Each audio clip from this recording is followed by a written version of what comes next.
What if the most famous deaths in history were actually elaborate escapes? Tonight, we explore 10 astonishing cases of people who vanished, only to reappear. Our first story begins with the legendary bard himself, William Shakespeare. Some theorists believe he faked his death to escape debt or political persecution. Reports surfaced of a man matching his description living in Italy years later, writing under a pseudonym. The mystery of his final years endures. Next, the infamous outlaw Jesse James. After his reported 1882 murder, many claimed he survived, with sightings for decades across the American West. An elderly man named J. Frank Dalton even claimed to be James in 1948, displaying intimate knowledge of the robber's life and crimes. Sherlock Holmes author Arthur Conan Doyle wrote about faked deaths. Intriguingly, after his 1930 passing, fans swore they saw him in London. Moving to music, rock legend Elvis Presley's 1977 death sparked endless conspiracy theories. Fans believe he wanted to escape the pressures of fame. Thousands of alleged Elvis sightings followed, from grocery stores to small towns. Each blurry photo fueled the belief that the king never left. Then there's Jim Morrison, the Doors frontman. His 1971 Paris death was shrouded in secrecy, with no public funeral or confirmed death certificate photo. Claims persist that he faked it to become a writer. Alleged sightings placed a bearded Morrison in Africa and the Pacific Northwest for years. The world of art holds its own mystery. Pablo Picasso. After his 1973 death, a French postman claimed Picasso lived secretly with him for years. He said the artist wanted a quiet life. While widely dismissed, the tale adds to the enigmatic legacy of the 20th century's most famous painter. In the realm of activism, many believe civil rights leader Malcolm X staged his 1965 assassination. They cite inconsistent ballistics and witness accounts. Theories suggest he resurfaced abroad to continue his work in safety.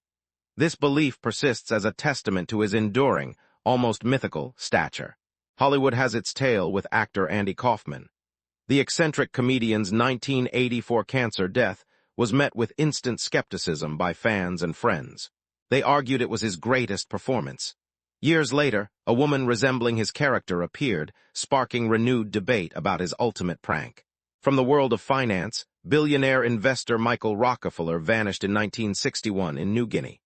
Officially, he drowned after his canoe capsized. Rumors swirled that he was captured and lived with a tribe. Blurry photographs of a white elder in remote villages kept the story alive. Our list includes a literary hoax, novelist Ambrose Bierce. He vanished in 1914 while traveling to Mexico to observe the revolution. With no body found, tales emerged of him fighting in the war or living as a hermit. His disappearance became his final great story. The most recent case involves tech pioneer John McAfee. Before his 2021 jail cell death, he repeatedly tweeted he would never die by suicide. Believers point to his history of evasion and cryptic hints about having a double. They await his promised posthumous data dump as proof. Why would someone fake their death? The motives are as varied as the people: to escape fame, debt, danger, or simply to start anew. The process, known as pseudocide, requires meticulous planning. Forging documents, creating a plausible accident, and severing all old ties. But the human element is the hardest to control. The desire to contact loved ones or a simple slip of habit can unravel everything. Spotting these individuals often relies on keen observers noticing an uncanny resemblance, a familiar gesture, or a unique piece of knowledge. In the digital age, faking death is harder. Facial recognition, digital footprints, and social media make disappearing almost impossible. Yet the stories persist. They tap into our fascination with second chances and the idea that our heroes might still be out there. These tales also serve as cultural mirrors. They reflect our distrust of official narratives and our longing for mystery in a documented world. For the families left behind, these theories are a double-edged sword. They can offer false hope or prolong grief with unsettling questions. Legally, faking your death is a serious crime, fraud, perjury, and wasting police resources.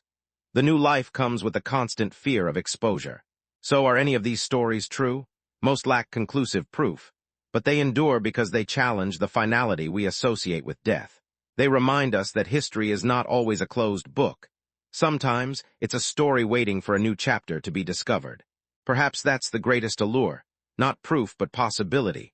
The thrilling idea that the most famous ending might not be the end at all. From Shakespeare to Elvis, these legends live on in our imagination. They become more than people. They become eternal mysteries, forever spotted in the corner of our eye.